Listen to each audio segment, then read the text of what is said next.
আসসালামু আলাইকুম। এই সেই করতোয়া নদী।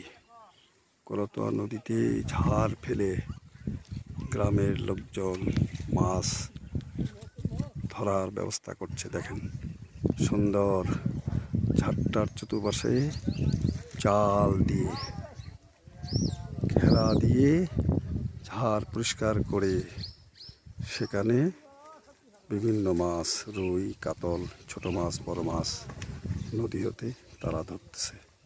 দেখার এই নদীর মাছ প্রতি কেজির দাম 600 টাকা, 500 টাকা।